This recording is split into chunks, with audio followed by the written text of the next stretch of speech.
Buen día, es un día triste para los cristianos y también para todas las personas que aunque no profesen una religión o sean de otra religión, va a ser muy difícil que no se califique a este Papa de humanista y de haber sido un hombre bueno, quizás con algunos conceptos, bueno, algunos considerarán equivocados sobre lo que pasaba en Argentina en algún momento. Creo que el Papa fue traicionado, definitivamente traicionado por el kirchnerismo. Fue traicionado por Maduro, el delincuente que estaba gobernando en Venezuela.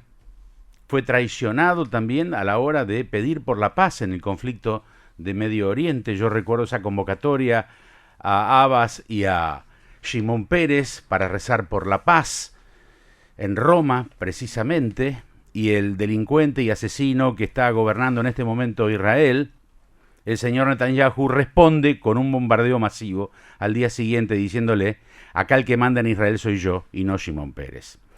Estoy recordando la actitud que tuvo para parar los bombardeos en Siria. Obama fue una persona muy influenciada, convocando a una plaza de rezos esa noche.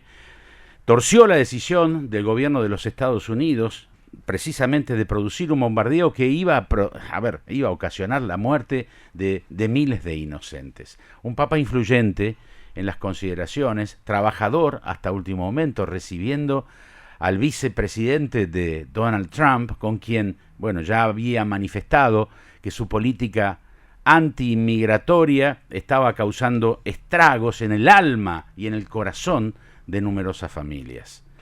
Es una persona que no le escapó a ningún tema.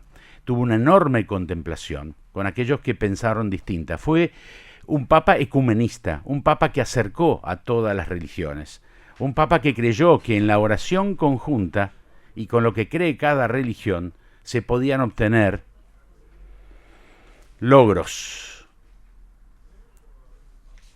ecumenismo, templanza y tantos otros atributos buenos del alma humana. El día el que el Papa Francisco fue ungido, recuerdo haberme levantado de una siesta. Hoy me levanto a la mañana y escucho la noticia. Hubo un déjà vu en mí. El día después de una siesta, creo que todos los argentinos lo recordamos, no por la siesta en sí misma, sino por lo que estaba haciendo en esa jornada a la tarde y que no lo podíamos creer. Porque escuchábamos en latín al sacerdote que nombraba, a Jorge Marium Bergoglio. Annuncio vobis gaudium magnum, habemus papam.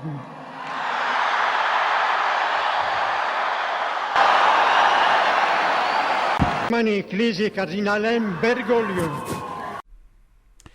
Y a partir de allí aparece el Papa y se presenta como el hombre que viene del fin del mundo. Y la gente que estaba en la plaza de Roma, los medios de comunicación que hacían la cobertura, era un día frío, no podían creer que se tratara de un papa latinoamericano, y especialmente de este. Y después nos enterábamos de un montón de cuestiones que tenían que ver con que pudo haber sido papa mucho antes. Eso se vio después en la relación con Benedicto, el papa alemán, quien ya enfermo entendía que quien debía sucederlo y cargar con una cruz tremenda por un montón de problemas e inconvenientes en la iglesia era Jorge Mario Bergoglio. Esa película que protagonizan dos actores estelares de los Estados Unidos, marca quizás al dedillo no solo cómo era la relación, sino lo complejo de la trama de ese momento de la asunción de Bergoglio y por qué debía ser Bergoglio el Papa. Vamos al audio número 5. Así como pusimos el primero, vamos al 5, que es el último mensaje del Papa en Pascuas. Un Papa tremendamente debilitado. La verdad yo no entiendo cómo sus médicos, porque hace frío en Roma, ¿no?, hicieron que saliera y aunque sea un ratito, con lo grave que él estaba, esa neumonía bilateral, con las dificultades respiratorias. Bueno, seguramente habrá sido el mismo Papa el que quiso, y esa actitud no podía doblegarse. Decía lo siguiente: Cari fratelli e sorelle, buona Pasqua.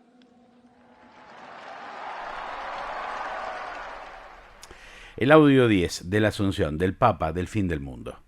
il dovere del conclave era di dare un vescovo a Roma. Sembra che i miei fratelli cardinali sono andati a prenderlo quasi alla fine del mondo.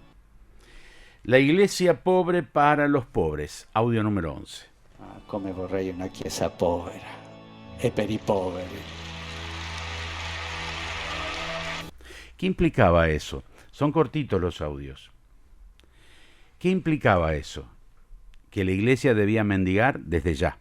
La iglesia se mantiene con la limosna y con recursos que genera el Vaticano, como por ejemplo la visita a los museos guiados, ¿no? Que uno puede observar esas maravillas y ese arte. Cuando algunos dicen los techos de oro, ¿qué quieren que haga? ¿Que rompan el techo, la azotea, la membrana? ¿Qué quieren hacer con todo eso, ¿no? Es fácil criticar, pero ¿qué tal si hablamos de la iglesia peregrina y esa iglesia que a través de la caridad cumple una función absolutamente humanitaria en todo el mundo? Los recursos hay que generarlos.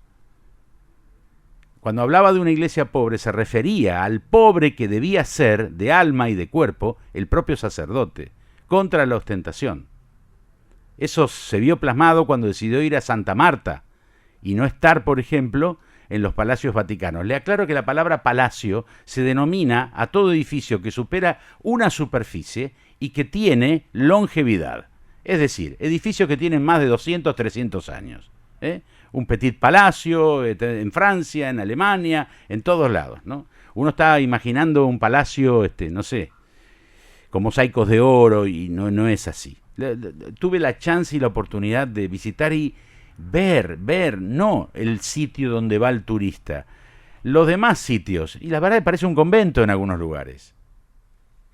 Pero eso no lo ve la gente. El Papa Francisco en Brasil, ¿se acuerdan? Cuando dijo hagan líos, ese encuentro multitudinario, el primer país que visitó de Sudamérica. Espero lío. Que acá adentro va a haber lío, va a haber. Que acá en Río va a haber lío, va a haber. Pero quiero lío en las diócesis. Quiero que se salga afuera. Cadena 3 cubría la asunción del Papa Francisco. Es el audio 3. Sí, señor, Jorge Bergoglio, hay lágrimas en los ojos del padre Sotera, realmente inesperado para todos, sinceramente. Bueno, Ronnie, ¿qué decir? De por sí decíamos que era un momento histórico, estar aquí, estar en esta ubicación privilegiada, y el anuncio que acabamos de escuchar no puede más que conmocionarnos. Hay un papa argentino, Ronnie, no sé qué más se puede decir. El cardenal Jorge Mario Bergoglio es su santidad a partir de este momento, ¿no? El Papa argentino. Argentina tiene el Papa en el mundo, el cardenal Bergoglio. ¿Aprovechó la Argentina la importancia de tener un Papa quizás por única vez en los 2000 y pico de años que tiene la Iglesia? Yo creo que no. ¿Por qué no vino el Papa a la Argentina? Bueno, seguramente el comunicado oficial decía para no dividir más. Aquí yo estuve en contra y en desacuerdo. Me parecía que este Papa ecuménico podía llegar a nuestro país, dejar de lado algunas cuestiones estrictamente políticas para tratar de unir un poquito más a los argentinos. Pero en la inmensa sabiduría de un hombre de estas características, está hablando un ridículo, al lado de lo que puede llegar a pensar un Santo Padre. En la enorme mayoría decían, che, ¿por qué no viene Bergoglio a la Argentina? Qué bueno sería en algún momento. Alguna vez la excusa fueron las elecciones, pero hay elecciones cada 2 años, entonces no iba a venir nunca. Aquí creo que hubo una deuda. Y yo no sé si se quedó con las ganas el Papa de venir. La verdad no tengo idea. Hay algunos que dicen que sí. A mí no me pareció. Hubo posturas del Papa desde Roma, parecían inclinarse políticamente hacia algo que se conoce como el viejo peronismo, no el nuevo. El tema es que fue engañado por el nuevo peronismo, porque no era peronismo. Estoy hablando de kirchnerismo. Y cómo lo traicionaron. Y entre otras cosas con la ley del aborto. Alberto Fernández. O la señora Cristina Fernández, que fue la persona que más veces se tuvo con él, que lo combatió con su marido en el principio, que sacó el Te Deum de la ciudad de Buenos Aires y lo llevó a Tucumán para no enfrentarlo, para no verlo, porque señalaban que era el jefe político y espiritual de la oposición en la Argentina.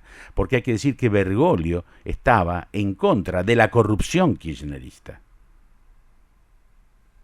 Y fue sindicado como el líder de la oposición por el kirchnerismo. Recuerdo cuando Cristina se entera, creo que estaba, si no me equivoco, bueno, ahora no me acuerdo el lugar donde estaba, había una multitud, tomó la noticia como aceite de ricino.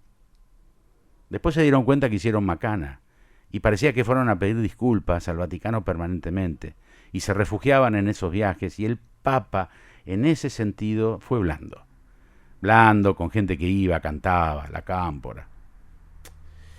Muchos se dieron por sorprendidos por no conservar un orden y una conducta. Lo usaron. Si se dejó usar, no sé. Pero me parece que este Papa abrevaba en ese peronismo inicial, en el peronismo del aguinaldo, en el peronismo de las 8 horas laborales, en el peronismo que se ocupaba de los más bajos, que así comenzó y así se desarrolló en la Argentina. Después, el peronismo desapareció. Era un sello. Estaban todos los vivos prendidos del peronismo, lo argumentaban, trataban de decir que si Perón viviera se parecería a ellos. ¿Qué tenía que ver Perón con Menem? ¿Qué tenía que ver Perón con Menem? ¿Qué tenía que ver Perón con Kirchner, o con Cristina, o con Alberto Fernández? Papelón total y absoluto. El Papa hablaba de la Argentina y la pobreza. Audio 15. En el año 55, cuando terminé mi escuela secundaria, el nivel de pobreza de Argentina era el 5%. Hoy está en el 52%, creo. ¿Qué pasó? Mala administración, malas políticas. Corrupción. Por eso el Papa abrevaba en esa instancia de la Argentina, que también le tocó al peronismo y a una buena parte posperonista después del 60 y entrados los 70, ¿no? El Papa Francisco, la civilización y el dinero. Esta civilización mundial se pasó de rosca, porque es tal el culto que ha hecho al dios dinero que estamos presenciando una filosofía y una praxis de exclusión de los dos polos de la vida que son las promesas de los pueblos. Este Papa improvisaba. A mí me sorprendía, y a muchos vaticanistas, seguramente con muchos consejos, le decían: oiga, no responda improvisadamente, porque cada punto y coma es tenido en cuenta y usted puede meter la pata porque va a haber distintas interpretaciones. Había un cuidado sumo. Yo recuerdo un par de veces nada más Juan Pablo II improvisando, o Benedicto improvisando. De hecho, Benedicto 2 o 3 veces improvisando metió la pata, porque hay gente que está esperando que metan la pata, ¿se entiende? Pero a este Papa, al que todos lo consideraban bueno, parecía rebalarle todo eso, ¿no? El audio 16 habla de la civilización y el dinero. Esta civilización mundial se pasó de rosca, porque es tal el culto que ha hecho al dios dinero que estamos presenciando una filosofía y una praxis de exclusión de los dos polos de la vida que son las promesas de los pueblos. No viene mal repetirlo, me equivoqué yo. Vamos al 18 sobre lo que es la corrupción, el chantaje en realidad, ¿no? Es corrupción. El chantaje siempre es corrupción. Si vos haces esto, te vamos a hacer esto. Con lo cual, te destruimos. La corrupción es la polilla, es la gangrena de un pueblo. Nos queda la sensación a todos de ser un Papa contemplativo, con el que piensa distinto, con el que es homosexual, con que el integrante de la comunidad LGTB, con el que es ladrón, con el que es un Papa contemplativo, que siempre hay posibilidades, no solo de ser perdonado, sino que Dios mismo contempla. Y esto decía: Ser homosexual no es un delito. no es un delito. Sí, pero es pecado. Bueno, primero, distingamos pecado por delito. Pero también es pecado la falta de caridad con el prójimo. ¿Y vos cómo andás? Más clarito, imposible, ¿no? A los argentinos, luchen por sus derechos, decía, quizás en una etapa de elección, y esto siempre se leía como algo debajo que subyacía, ¿no? Sí. Al pueblo argentino, salud. Que sigan luchando, que se defiendan de las ideologías, que no se dejen engañar con los que le venden manice, que luchen por los derechos. Lo dijo a propósito, manice, lo dijo a propósito. El Papa Francisco, ¿qué dijo el diablo y el bolsillo? Cuando la motivación es subir de categoría, apegarse a intereses materiales que llegan incluso a la torpeza del afán de lucro. Lo dije ya en otras ocasiones y lo quiero repetir como algo que es verdad y es cierto. No se olviden, el diablo entra por el bolsillo. Hubo un mensaje para la ciudad de Rosario. Queridos hermanos y hermanas rosarinos, estoy cerca de ustedes.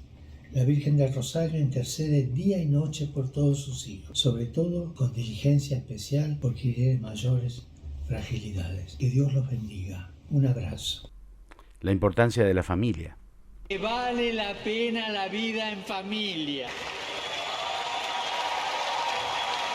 Que una sociedad crece fuerte, crece buena, crece hermosa y crece verdadera si se edifica sobre la base de la familia. Lo más lindo que hizo Dios, dice la Biblia, fue la familia. Finalmente el mensaje a los jóvenes. Chicos y chicas, por favor, no se metan en la cola de la historia, sean protagonistas. Jueguen para adelante, pateen adelante, construyan un mundo mejor, un mundo de hermanos, un mundo de justicia, de amor, de paz, de fraternidad, de solidaridad. Jueguenla adelante siempre. Está claro que fue un hombre bueno. Combatió la corrupción, combatió los lujos. Recuerdo que no quiso esos zapatos rojos, que son tradiciones, ¿no?, milenarias de una institución como la Iglesia, que además es un Estado, ¿no?, que sostiene relaciones diplomáticas con los demás países, como uno más, que quiso vivir en Santa Marta y así lo hizo, que fue muy contemplativo con Benedicto.